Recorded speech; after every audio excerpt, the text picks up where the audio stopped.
This is the yoga of the indweller. Whatever can be understood by the mind and acted upon by the body is a subject matter. The subject matter of this chapter is the one who is exempt from the mundane objects of desires and attachments.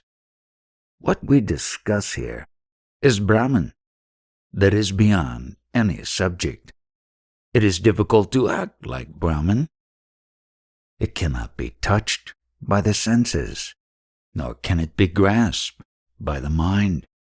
In this domain, no one is superior and no one is inferior. This lies within the field of the body-mind complex, which is absent from the self. What we are talking about is beyond all this. The actions and prayers performed here are in line with this understanding. The bhajans or prayers that are performed here are of the satguru, who is true and eternal. What does a prayer mean? It is reaffirmation of the truth that we have imbibed in the Guru's words. These words are a gospel of truth. Even our actions in the world are guided by the words of the Guru. The teachings of the Guru cannot be interpreted with our mundane thinking, as we can only interpret what we can understand. The place where the Guru's words originate from have no beginning, middle, or end. We have no experience of being in the company of true and eternal. These teachings are immortal and beyond the comprehension of the ordinary. Our firm belief in being our body makes it difficult for us to grasp the reality pointed out by the Guru. As a result, we live in the world forgetting our true nature. Those who wish to make the truth taught by the Guru to be their own experience must begin by firmly believing in his words. The Guru says you are not the person that you consider yourself to be. You are Brahman, the universal consciousness, in which your personality is merely an appearance. This path is therefore a cognition of the pure awareness that dwells within us, or the yoga of the indweller. Our identification with the body can lead to Vayoga, or separation from this reality. In order to recognize the self, our oneness with it must become clear to us. As an excuse to avoid this path of knowledge, people point out many hurdles. But these hurdles are created by the mind and do not exist outside of it. Our concepts misguide us. For instance, identification with the body is a concept that arises purely out of ignorance of one's true nature. This misconception gives rise to an entire universe filled with incorrect concepts. Our sense of being contains the true knowledge. Instead of identifying with it, we identify with the body. Our knowingness, the sense of being, is a clue to the remedy from this disease. The Guru leads us from this clue to our true nature. This is the mantra or the words of instruction given by the Guru. Only when the disciple grasps the inner meaning of the Guru's words and cognizes its revelation as his or her own experience, the awakening happens. Having done their job, the Guru's words disappear. This happens as one settles in beingness and knows what it is. As this experience becomes increasingly established, the understanding of one's own true nature too gets even more firmly rooted, revealing its timeless nature. At the end, it's not the knowledge but time which meets its end. With the end of time, the fear of death vanishes. Vanishes as well, since this fear is due to ignorance, which is warded off with awakening. The fear of death is due to ignorance, and for a jnani, there is no death.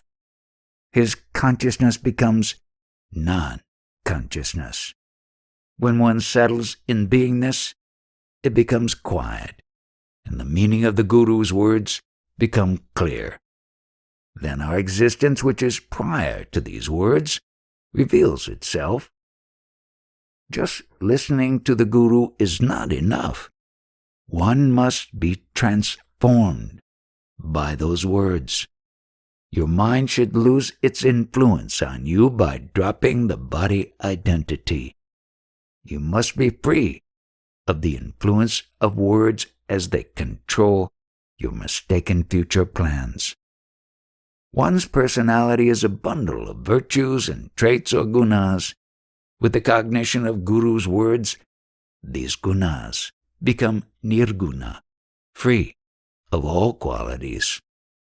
However, merely listening to the Guru's words is not enough. One must cognize the truth behind those words and experience their inner meaning by one's own analysis and intuitive experience. For this to happen, the attachment to the body and firm belief in the dictates of the mind must be diminished. One who has come to understand his true nature rises above the body, mind, and prana and conquers the evil effects of past, present, and future. Such a person instantly realizes his or her true nature. The ignorant one is controlled by the words that are heard, but a jnani has the conviction that he is neither the body, nor the vital breath or mind, or even consciousness. Hence he neither has the past nor the future. Witnessing happens to him always in the now. He knows that all the words originate from the satguru, and he is responsible for everything happening. The jnani says he does nothing. Belief in mere appearances is a sign of ignorance. That which is within the body is the witness to the body. That is consciousness. To know the indwelling consciousness, one must embrace and cognize it. That is the first cognition needed of a sadhaka, or the aspirant of self-knowledge. When a sadhaka takes the standpoint that awareness within is the self, the body awareness gradually decreases. Eventually, awareness is considered as the truth, and what is perceived through senses as ignorance. Whatever is perceived through senses are merely appearances on the screen of knowingness, or consciousness which is within us. One must know this consciousness by total absorption in it. Identification with consciousness eliminates the body identity. The one who feels his own body and mind knows that he exists. This is the knowingness or the sense of being. This knowingness arises due to body and mind and is also supported by it. An aspirant or jnana must initially take this knowingness as one's nature. With that presupposition, even though an incorrect one, the one who continues with the sadhana gradually realizes that body and mind are not one's true nature at all, but merely appearances. And the belief in mere appearances is not knowledge, but a sign of ignorance. It is a sign of ignorance to consider these appearances as true. We get involved in whatever is seen, ignoring the source or the cause of all appearances. Instead of trying to find out that which enables our senses and our mental modes, we get interested in that which is being perceived. Everything that is perceivable shall surely perish in the course of time. This is the characteristic of all objects. How can the things that appear and disappear be the truth? Our perception of the world owes its existence to our own sense of being. We know that we exist and thus we are able to see the world. This consciousness originates from the child ignorance. The word ignorance means having no knowledge, or jnana.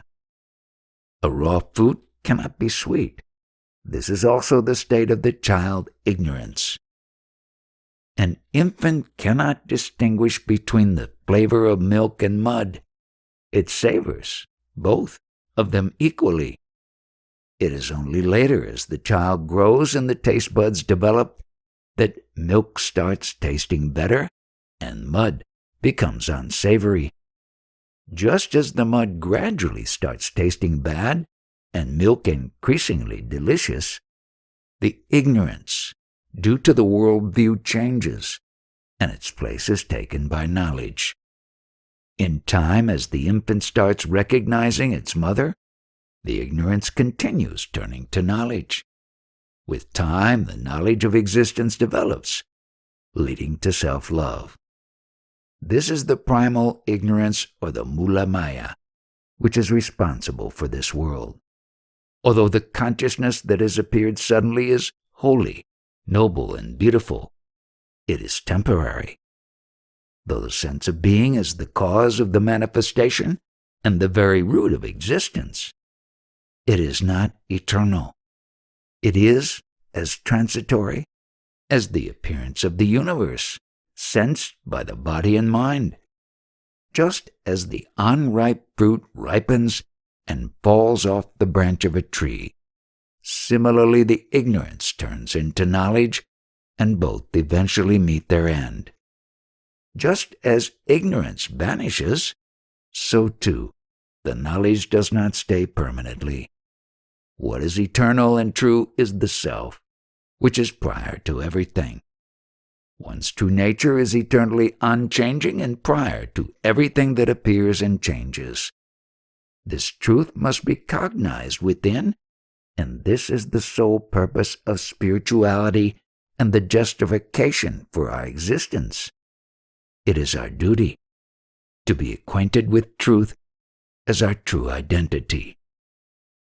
After getting rid of ignorance, the knower of consciousness becomes consciousness itself.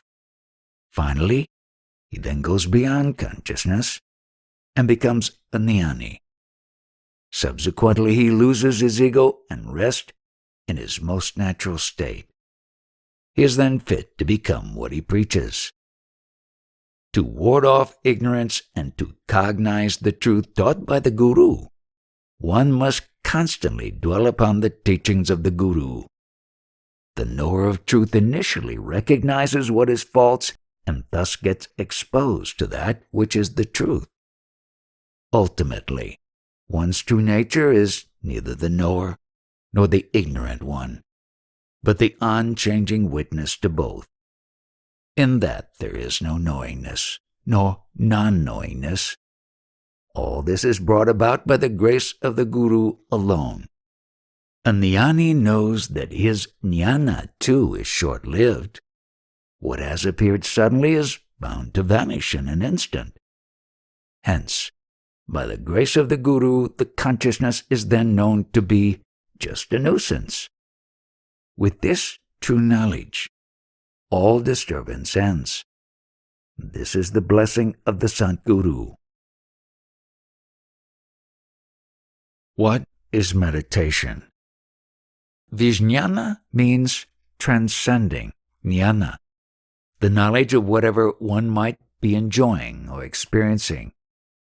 The easy meaning of vignana is no knowledge. Jnana or knowingness eventually ends in vignana, the knowledge of the self. The knower of jnana existed even prior to the knowing. The difference now is that the faculties of hearing, seeing, smelling, and others are born as well. This gives rise to the state of waking, avastha. The very word avastha implies that it did not exist before, but just appeared. Being transitory, it appears only for a while. That in which there is a constant change is called avastha. Therefore, Although it is known and experienced, it is ignorance itself. Even when we know this, we still believe it to be real and live by its dictates. We even try to protect and perpetuate it. Do you see now? If it was eternal by nature, why would it need protection? We almost worship our consciousness in order to protect it. How can that be our real nature?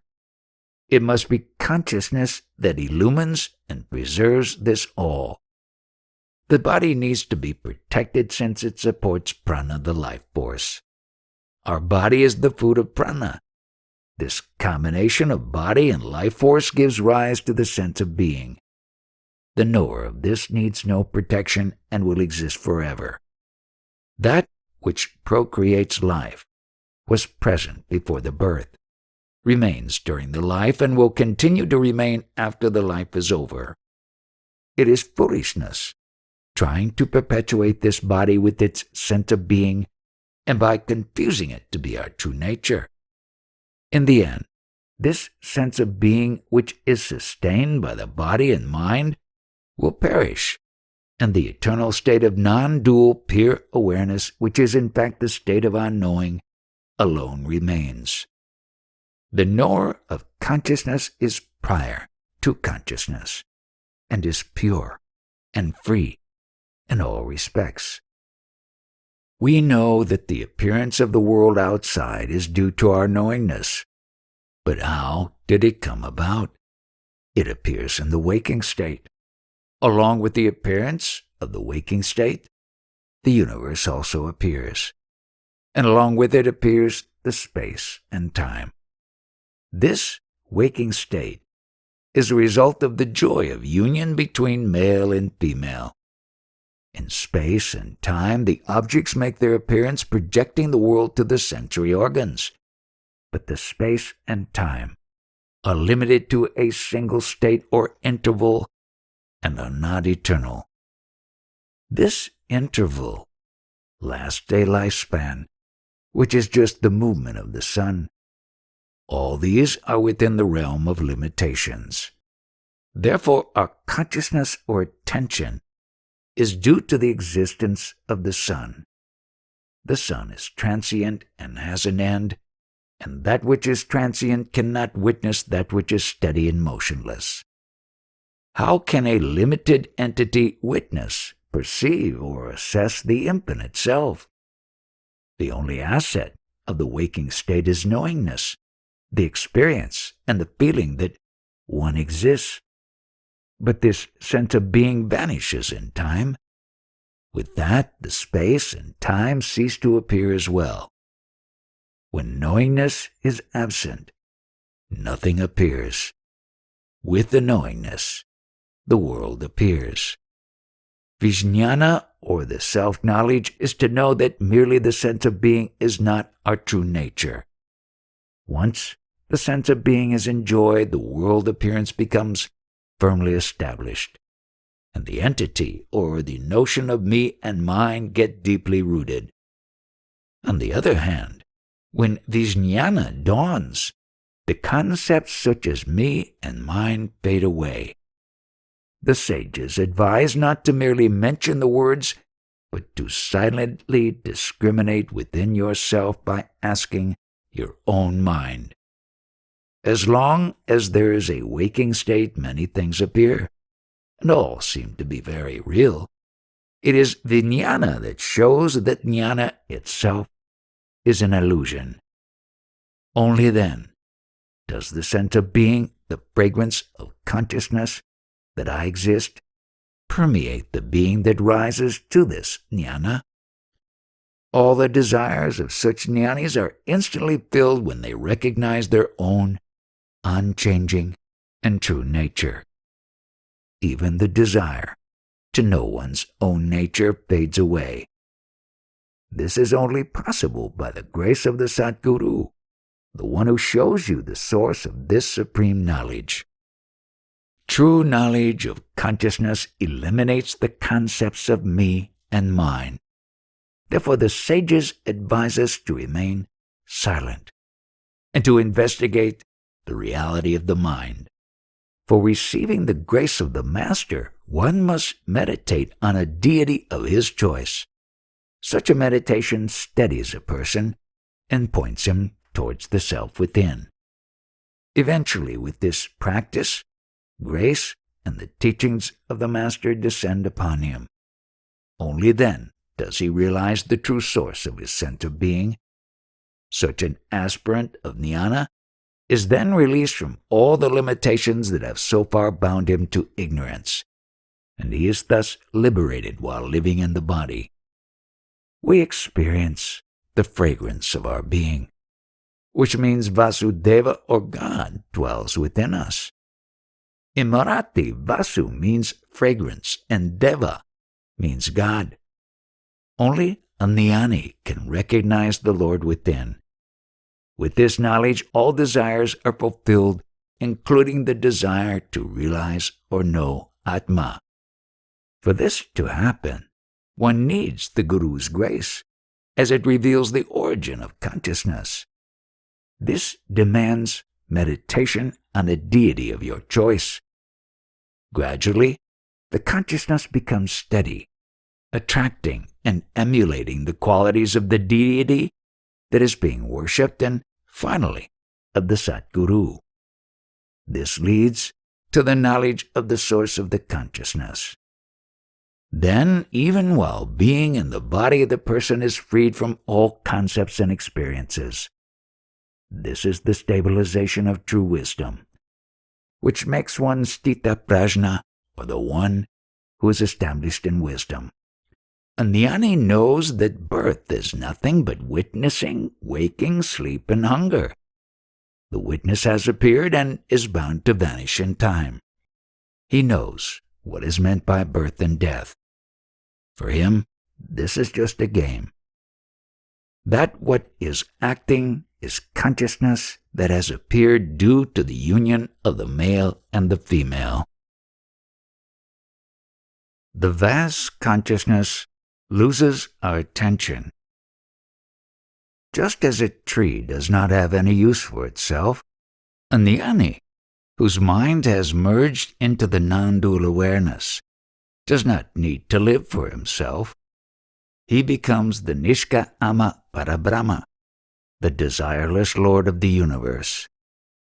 In order to desire, there must be two, one who seeks something and another, the object that is being sought.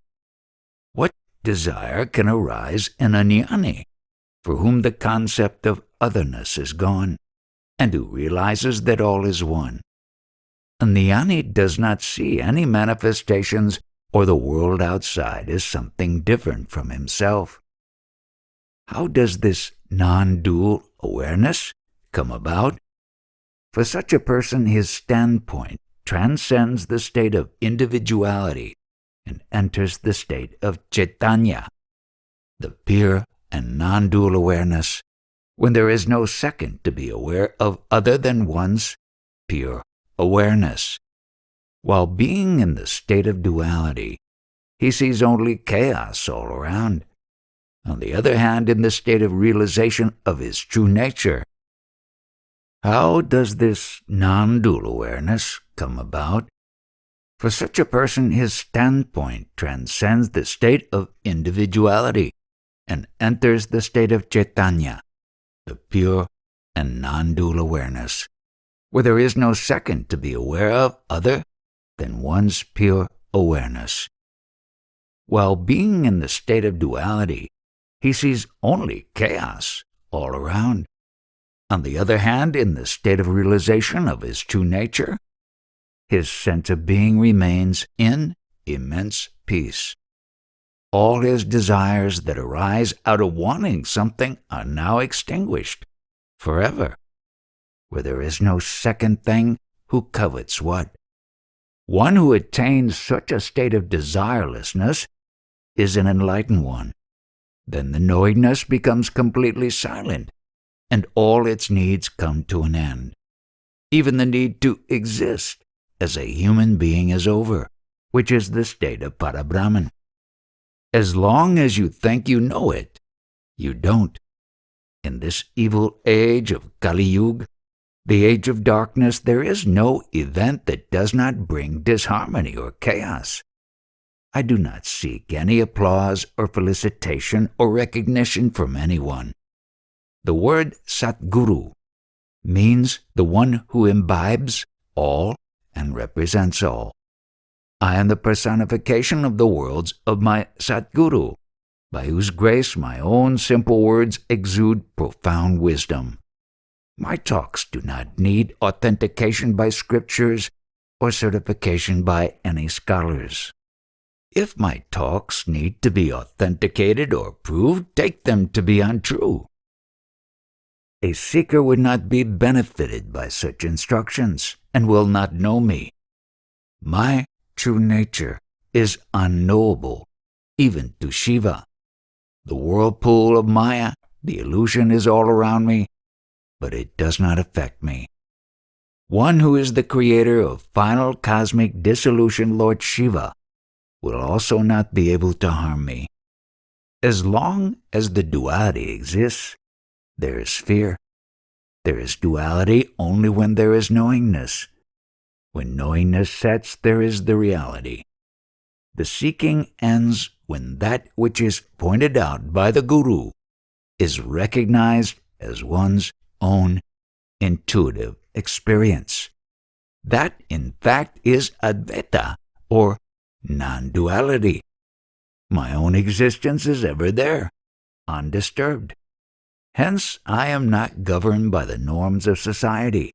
I find no need to observe the rules or to break them. Chaitanya, the universal consciousness, has no form. The sense of being may remain or may not. When the sense of being appeared in the body along with the dynamic consciousness, we accepted the body as our nature. This mistaken notion is not your original trait. Due to habit, this misconception was brought about as me and mine.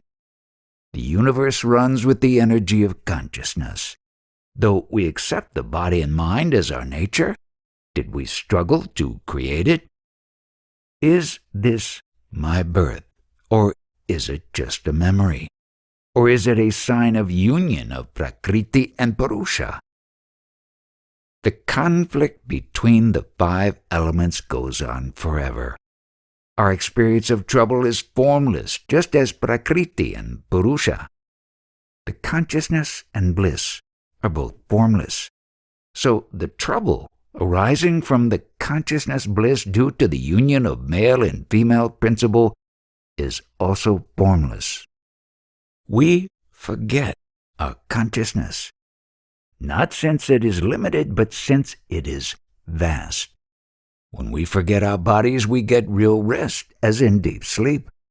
When consciousness and mind are absorbed in any activity, we are quiet even when we are completely awake. There is no disturbance due to any word or thought. The mind is forgotten. We know what we are when we have a body. The same clarity must happen when the body is not. This knowledge is beyond intellect. We must recognize that in reality we are absent, and what is present is the news of our existence. We praise Ishvara, but he also has desires. Only a satguru is free of desires. The eye of knowledge in the aperture of Brahman seems to be open and active. As my true nature is invisible, there is no question of it becoming visible. I have spoken so much about myself, but in reality, I do not know myself. Worshipping the self leads to enlightenment. The seeker of truth becomes disinterested in needs and desires, knowing that pursuit of desires is foolishness. What is spoken here is the highest in spirituality. On the path of truth, there is no use of any help from anyone. Until one realizes that the desires cause bondage. One is entangled in them. Only when one understands this fact, one loses interest in desires. The original state, which is prior to consciousness, remains tranquil and free of all disturbances until the food body comes into being. The sense of being is born in a state known as birth. The human body is nothing but the food that was consumed. A person's birth happens unknowingly in sleep or in ignorance. In a way, the knowledge of Brahman is also ignorance, unless it is the realization of a jnani. True awakening must be based on such a strong foundation that nothing should be able to shake it. Real awakeness is free of all bodies and concepts. The earnest devotion to the self within leads to liberation. Though the self is not bound to anything, the one who is embodied has to observe the norms of health and society. The consciousness of a jnani is universal and is the same for all. How can special care be taken to protect it? Being complete, the self has no wants because of its vast nature. I use the things of the world neither with attachment nor detachment. A person with a name is nothing but personification of the three gunas. In all the religions of the world, there is nothing but entertainment or conflict. Mind continues to dwell on the stories that were heard or read out somewhere and kills time. The three gunas conduct the activities of this world, and human beings have no role in it. All ideas merge and become tranquil. There is no suffering until one is sick. The suffering starts once sickness enters the body. It is as if Parabrahman gets inflicted with the disease called knowingness. For that reason, one must be bound by the rules and regulations of the world. The seed of this disease, called knowingness, is the mula maya, or the primordial ignorance. The remedy for this illness is the proper understanding of this fact. If one assumes his body as his nature, it brings about the bondage and the resultant suffering. It is childness to imagine any good outcome from the experience of the world. In fact, you, in reality, are not concerned with good or evil aspects of the world. That what is created is nothing but ignorance. Can that ignorance, however profound in appearance and appeal, be taken as eternal knowledge? Even God has no authority when you are not present as jiva. When you are born as a body, the divinity takes birth along with it. God panders to your desires, making you unable to stop. But all of this is in the realm of imagination. You may take refuge in God and search for the meaning of your I, or you may take shelter in this I and search for God. Both are one and the same. No one called to wake you up. You woke up on your own. What exactly happened? The knowledge of being which was dormant has now revealed itself. Hence the concepts of time and consciousness are not different. Things change rapidly with the passing of time. The response changes with time as well. The response that is appropriate for the time happens. Nothing is done on purpose. Do not be proud of any action or event in your life. Do not be frustrated either. Analyze your being and discover your eternal being. Then all the thoughts unite to gradually subside and become quiet. The food material whose quality is consciousness is manifested as body. You then realize that God resides in it. This knowledge dawns spontaneously. Isn't consciousness a fountain of bliss, even the experience of utmost suffering must be considered as bliss. Jnani is the knower of consciousness. Pay attention to the individuality and the tendencies that cause the distress in you. See the self in the others as well. A jiva, or a living person, is in fact consciousness. By virtue of this, he or she is divine. The body is just the shape of the accumulation of food.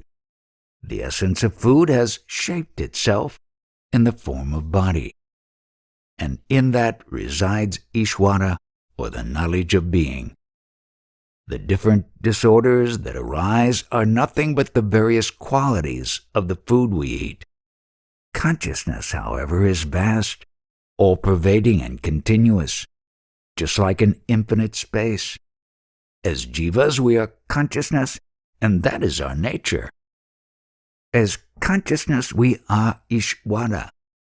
The digestion of food is a burning process, and the whole world appears in the light of this sattva. Only consciousness knows what will or what will not become of us. The knower of this knowledge abides in silence as consciousness. Without seeking, his needs are automatically fulfilled, just as the needs of a fetus in the womb are automatically provided. It is so, as he has cognized his true nature. But for that to happen, consciousness must meditate on consciousness and not on the world outside. For our real existence is prior to seeing and knowing, but this has been forgotten. Much speculation arises due to this forgetfulness. But all this speculation is fully known by the pure consciousness. The knower of this knowledge is liberated while being alive. The life force functions under its authority. That consciousness is the seer of everything in the universe. Do not pay attention to the events and experiences of life, but to the source from where they arise. Do not then hesitate to cognize that you are its source, or Ishvara. With that revelation, when one closes one's eyes, one can see oneself as Ghanshayam, the deep blue image of Lord Krishna, and as bright light when the eyes are opened again. Would the deep blue Lord Krishna be afflicted by birth and death? One who is absorbed in the Lord within, all his troubles come to an end. One who fully knows Krishna knows the reality of the entire world and its inhabitants. The place where he dwells is a place worthy of worship, as he is the one who has become pure and holy by seeing himself. His actions would only be for the benefit of the society. When such a person leaves his body, he is revered by society and held in high regard. People sing his praises and worship his name. Know that your consciousness is of the quality of food juices of the body. There is no greater fool than one who values his own mundane knowledge. You must see the same divinity in others as well. Those of you who consider me as this body will always be deluded. Those who know the true divinity in this body will know the truth. Know this as the game of Chaitanya, the cosmic principle common to all of us. Consciousness eventually merges back into the universal cosmic principle. All the living beings are essentially the same consciousness. Surrender to that consciousness within you. There is no God other than that. When that knowledge dawns in you, you would not need any help from others anymore, but others would. Liberation is to be the self. The book Ekanathi Bhagavat, written by sage Shri Nisargadatta Maharaj in Marathi, talks about the 4 types of bhakti, or devotion to God. The 4th amongst these is having an intense devotion towards the Almighty. The one who practices such a devotion is said to have accomplished all 4 kinds of enlightenments. The 4 kinds of devotion are Solokata, Samitpayata, Swarupata, and Sayudevata. Salokata is rising to and staying in God's abode, heaven. Samipayata is to remain face to face with God. Svarupata is merging with the self. Sayujayata is to be that into which the individual self merges in universal self. This is complete liberation. Such a one cognizes without a doubt, and by his own intuitive experience, that he is prior to everything and everyone. He likes nothing but God. How is this possible?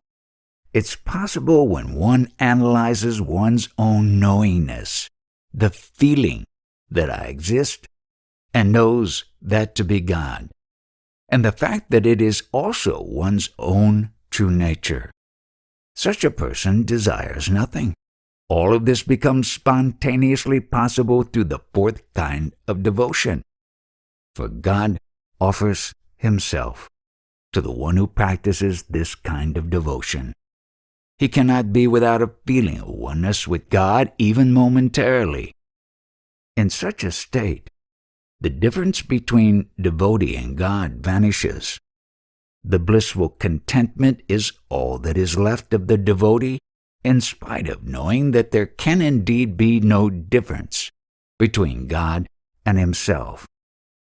This joy of devotion means to live in the body and yet with awareness of being one with God. God cannot be disconnected from such a devotee who is gifted with the knowledge of oneness with God. God makes the devotee responsible for his own existence. A true devotee, the one who is constantly aware of his oneness with God, is not interested in any boons, not even the boon of liberation. Why would he seek liberation if he never feels bound? When Guru's words are finally realized as the truth, this is experienced. To visualize a scene is like seeing a dream. Is it not a dream when you see the entire universe? No one's waking state is true. The waking state provides a sense of being, which is the seat of the universe. This sense of being vanishes in deep sleep. With the end of the waking state, the world disappears. The 4th kind of devotion makes this understanding clear. This universe is born in the aperture of Brahman. The age-old events that we see in a dream are merely appearances in the present time.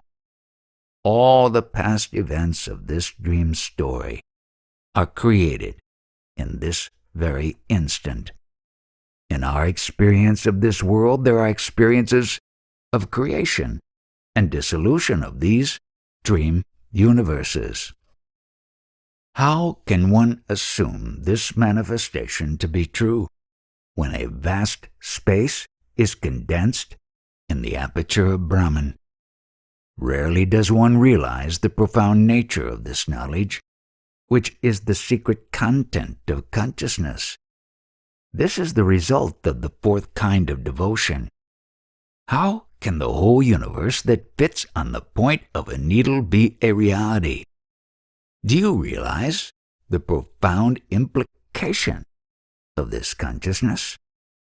The one who cognizes this truth lives in the world as though he doesn't really exist. Brahman is without attributes, but for the one who has this 4th kind of devotion, Brahman is nirguna, or having no attributes.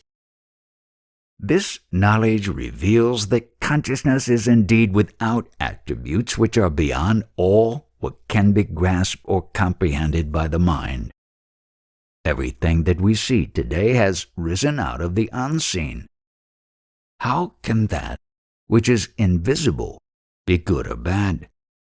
The universe is full of all kinds of things, and yet it is without any qualities. It is simply nirguna. You must worship the Atma who is now listening to this talk. Awaken to your consciousness and be a blissful God. The 5 elements that are eternally free and are without limitations are bound by our selfish motives, as if we build the walls around our house and limit the space. The sickness one faces is actually a malady of the sattva of 5 elements and not its knower.